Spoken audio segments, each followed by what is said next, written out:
feel sorry for Mr. Drysdale. Well, that poor man might as well be single with his wife gone all the time. He's a lost soul, Jed. I was glad you invited him over for supper last night. But even my cooking didn't cheer him up. Yeah, I noticed he hardly touched his plate of grits and possum belly.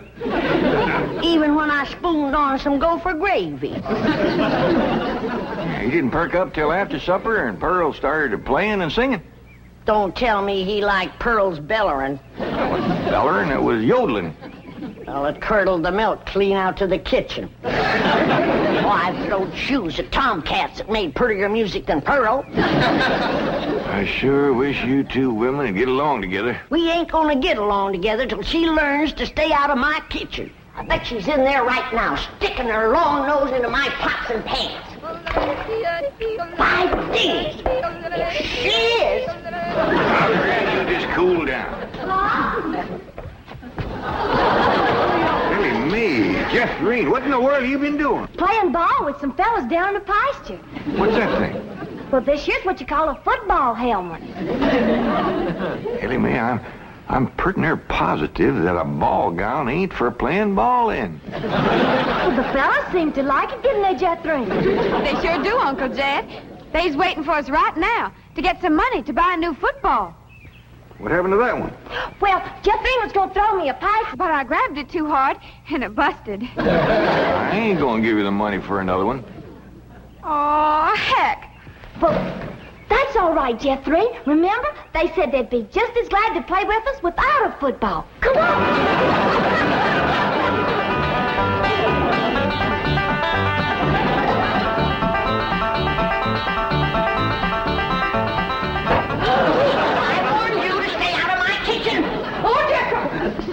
Protect me from that wild woman. Hold her, Jethro, so I can tackle her. Granny, a thing like that could smart. Put me down, big overgrown put. Hey, what's going on here? Jethro, put your granny down. Put me down. He was fixing to whomp Ma. I'll whop her. Here, Ma, now it's a fair fight. I ain't gonna whomp nobody. Well, then you tell Pearl the next time she sticks her nose in one of my pots, I'm gonna cook it. It is my bounden duty as a mother to supervise the victuals of my growing children. Don't tell me they is still growing. The Clampett side of the family has always been big, strong, strapping folks. It's your family that brought in the runts. Who you call a runt? I think she meant you, Granny. He's about as helpful as a high wind in a prairie fire. Come on, Pearl, you and me's gonna have a talk. Jethro, you stay here and help your granny cool down. Okay, Uncle Jed. Granny, would you rather I held you under the faucet here to cool off, or took you out to the cement pond and ducked you? Try either one and I'll bash you flatter than a gander's arch. Now, Pearl. Cousin Jed, I know just what you're going to say. You're going to say, Pearl, stay out of the kitchen. You're going to say, that's Granny's kitchen and it's none of your business. You're going to say, stay in your room where you belong. That's what you're going to say, ain't it? Ain't nothing like it at all. What I was going to say was, it seems to me that a handsome widow woman in the prime of life ought not to be hiding herself in the back part of the house, working over steaming pots and pans and dipping her playing fingers into soapy water and hoarsening up her beautiful singing voice yelling at Granny. That's what I was going to say. Praise be. Why don't I keep my big mouth shut and just listen? You know, Pearl, you got the gift of making music. And I reckon there ain't nothing these city fellas likes better than that. Really, Jed? Yeah, remember last night when Mr. Drysdale was here and you was playing and singing and yodeling for him? Yeah. You brung that poor lonesome man a lot of happiness. Jed, you ain't agreeing in me, are you? I'll give you my word. Remember that song you sung, The Flowers That Bloom in the Spring, tra-la? Yeah. Well, you had Mr. Drysdale believing it was spring. No. Yeah. While you was still singing, he went and flung open the window, stuck his head out, and started taking deep breaths just like he was really smelling them flowers. You reckon he liked my yodeling? Pearl, he like to went wild. I reckon them city fellas don't get a chance to hear much yodeling. 'Cause when you throwed your head back and cut loose, it really grabbed a hold of him. It did? He gripped the arms of his chair till his knuckles turned white. Then he commenced to rocking back and forth and moaning like he's under some kind of a spell. And his eyes commenced to circling in his head, and real tears run down his cheeks. Before you got done, he was limp as a dish rag. I had to help him to the door.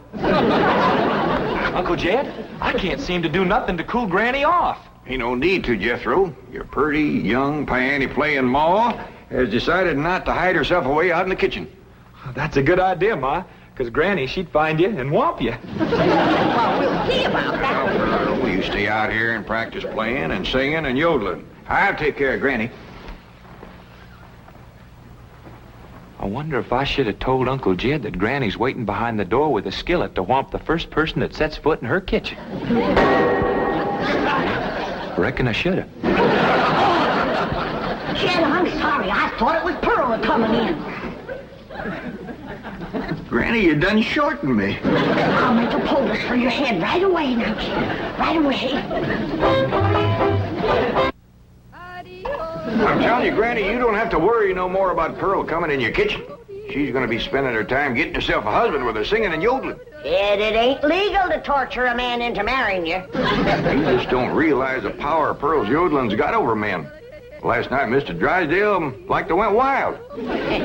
Pretty near drove me crazy, too. He loved it, Granny.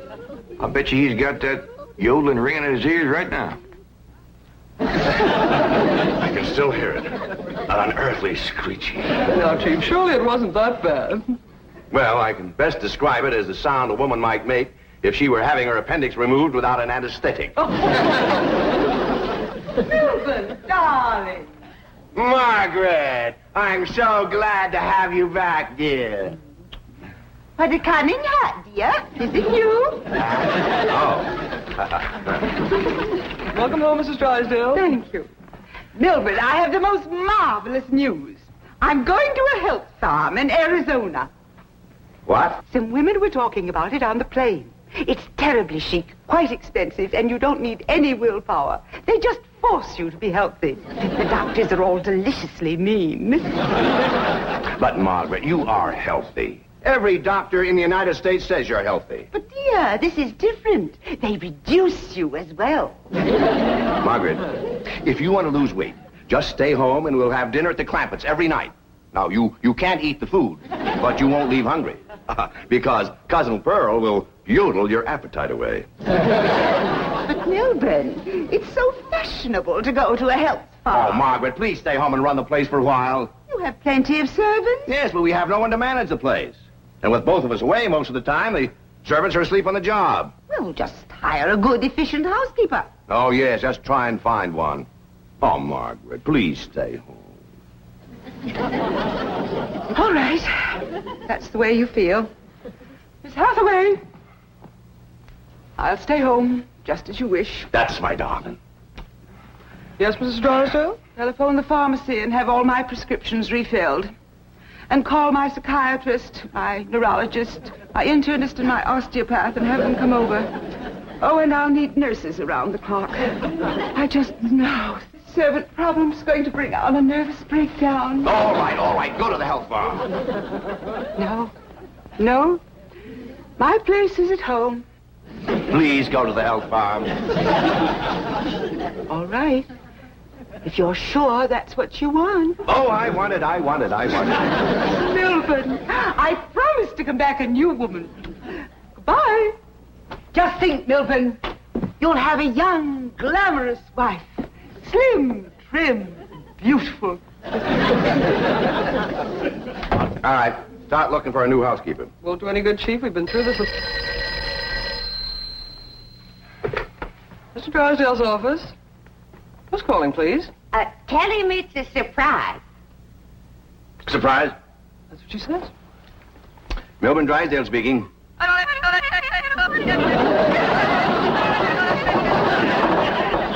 What in the world is that? That is Pearl Bodine yodeling. Now, when she comes up for air, tell her I was drafted. Chief, she might be the answer to your housekeeping problem. What? Be nice to her. I'll explain. Hello? Hello? Hello, Mrs. Bodine. How nice to hear your voice again. What are you saying? Mr. Clampett says that Pearl is such an industrious housekeeper that Granny is jealous. She might take over your house and hers and solve both your problems. What about that yodeling? I won't be there. And I defy any servants to sleep on the job with Pearl around. Hello? Hello, Mrs. Bodine. I wonder if I might come over and talk to you for a while. What, talk to me? Well, what about? Well, I think you may be just the woman I've been looking for. Yeah. To take over the running of my house? Well, yes. Come right ahead. Can we say 3 o'clock? Let's say 2. Goodbye.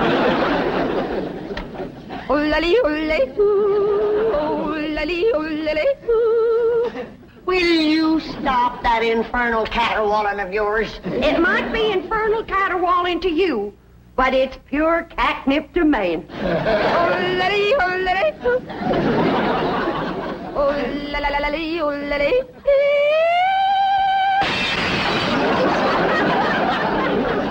Now, looky there. I hit such a perfect note, it busted the glass. It wasn't your voice that busted the glass. It was your face. We'll see who gets the last laugh when my sweetie comes. What, sweetie?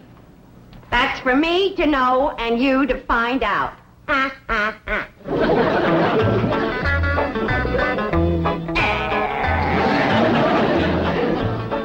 Sure is nice of you to share your soap with Miss Drysdale. Well, with my lye soap, she'll be happy to stay home and do her housework.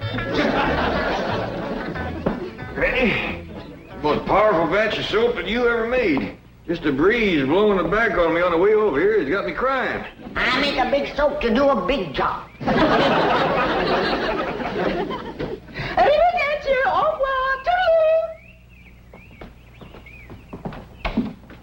Howdy, Miss Drysdale. Hello. Goodbye.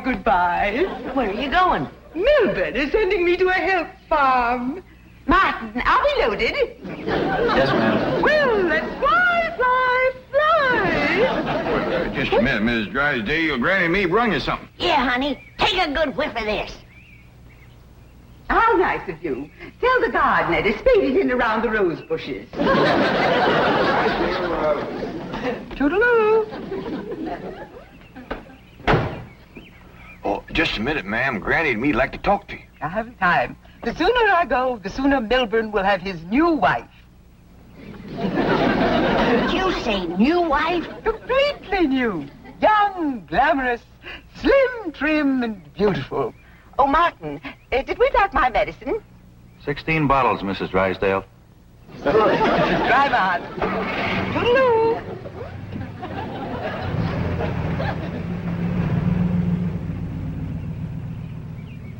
How could a woman be so cheerful about her husband getting a younger wife? You heard her. She's loaded. Yeah, both of them. Sued to the gills. Who do you reckon is the woman that busted them up? Hard to tell, Granny. There's so many young, beautiful women out here. Yeah, probably one of them glamorous movie stars.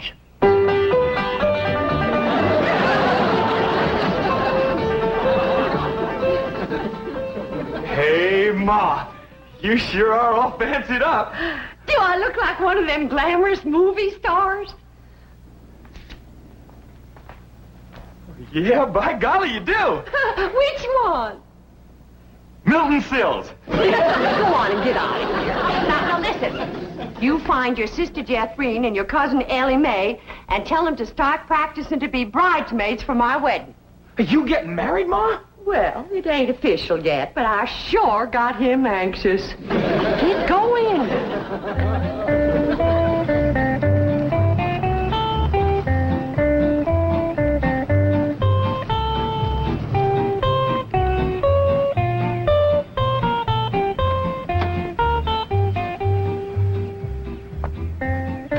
Pick me up in about 15 minutes.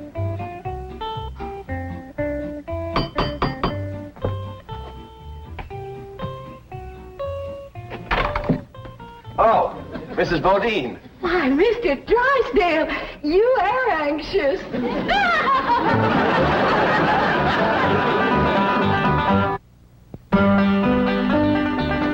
I'd have had a little more notice, I'd have baked your sweet potato pie. It's one of my specials. Oh. Won't you sit down? Thank you. Here, I'll take your hat.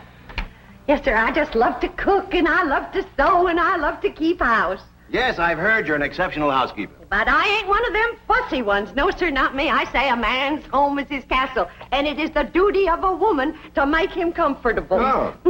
There we go. Yes, sir. A man works hard all day, and when he gets home, he has a right to enjoy himself. Take off his shoes and relax and listen to some soothing music to calm his jangled nerves. Please, Mrs. Bodine, not like that. Mr. Drysdale, I've got to ask you to keep a grip on yourself. We're all alone in the house. If you want me to keep a grip on myself, I must ask you not to play or sing or yodel. I understand. Kind of makes you go all to pieces. Yes, it does. Well, you come on back, and you sit down. Why, Mr. Drysdale, you're perspiring. Why, you got to get relaxed. Oh, please. A man can't say what's on his mind unless he's resting easy. Land sakes.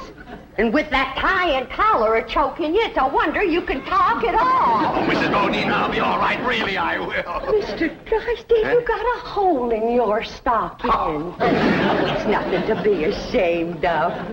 When a man ain't got a woman around to care for him, them things is bound to happen.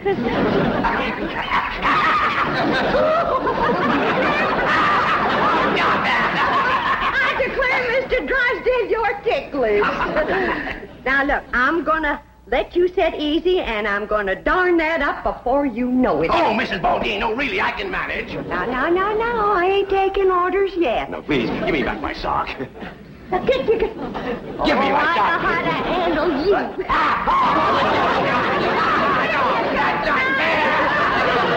Uncle Jed, Granny, Ma's gonna get married. What? Oh, too. Well, she wouldn't tell me, but she was expecting him any minute. I reckon he's inside right now. Let's go in and see who it is. Miss Bunty! No, please! No, Miss Bunty! No, please! Mr. Drysdale. I reckon Pearl is a young, beautiful woman that busted up his marriage. What? It's been her singing and yodeling that drove him to it.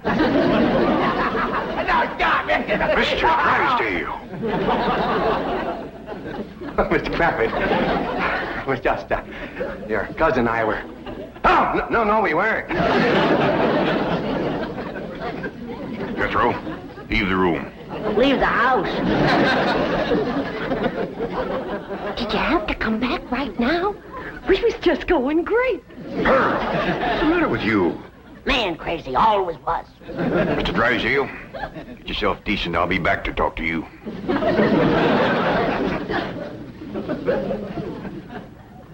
Shame on you! You too, Pearl, you homewrecker. I don't know what you're talking about.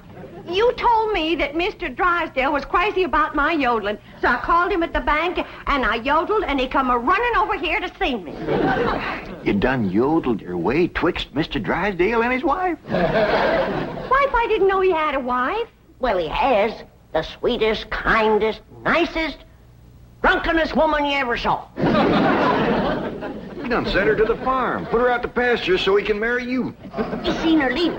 Oh, she knows about you, Pearl. Said her husband was going to get a new wife. Young, glamorous, slim, beautiful. Jed, that can't be Pearl. You're forgetting what a powerful spell her voice throws on a man. Now, Pearl, I'm going back in there and try to talk some sense to Mr. Drysdale. Whatever you do, don't yodel.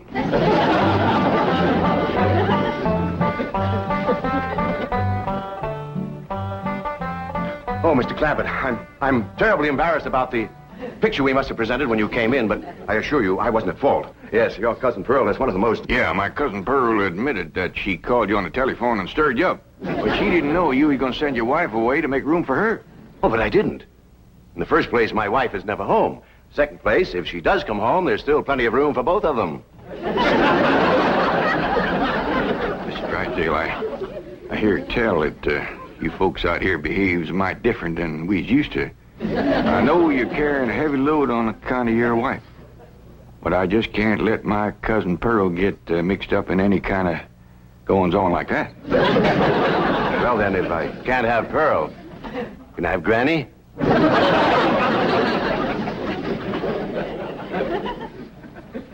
Lord love you, you're a desperate man. What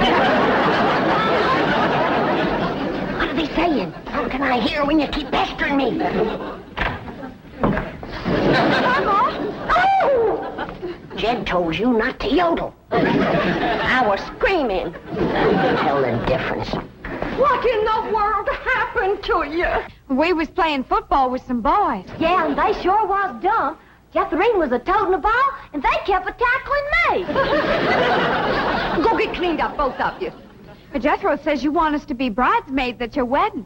Yeah, who you marrying, Aunt Pearl? What's his name, Ma? Puddin' and tame. Ask me again and I'll tell you the same. Now, get upstairs. That's a funny name, Puddin' and Tame. Oh, Ma don't care. She once said she'd marry Humpty Dumpty. Well, I like Jethrine Tame better than Jethrine Dumpty. Yeah, go down here. That poor man in there is so sick of his drinking wife, he is wanting to marry either one of you two. Last one in is an old maid. Ready? We's trying to save the marriage, not bust it up, and I think I got an idea that'll do it. Now, I want you two to wait in the kitchen, and when I bring Mr. Drysdale in, I want the two of you. Yes, sir, Mr. Drysdale. We'll both been fine, hard-working, good-cooking, housekeeping women is in the kitchen there. All you have to do is go in there and take your pick. Oh, this is marvelous of you. Nobody knows. Oh, no. And they took the pledge.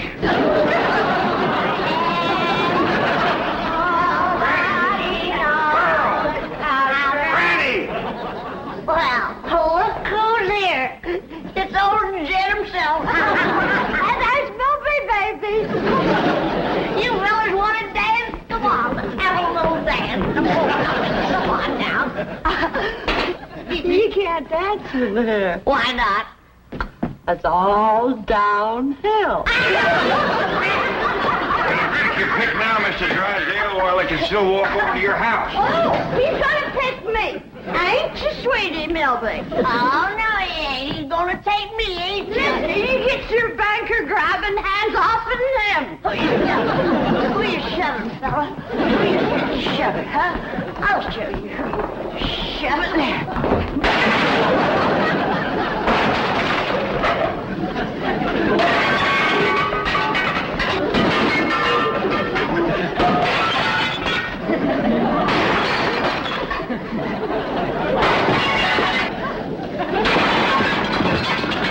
How about taking both of them, Mr. Drysdale? No, thanks. You done it, girls. Bless you both. Pearl, you were just great. So was you, Granny, darling. Together, you saved that man's home and you saved his marriage. Now, don't it give you a good feeling?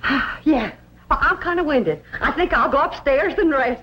Call me when lunch is ready, Granny. Oh, now, just a minute, Pearl, honey. We got a lot of mess to clean up here. Now, Granny, darling, you give me strict orders to stay out of your kitchen. Remember? Why, you low down. No, Here we go again.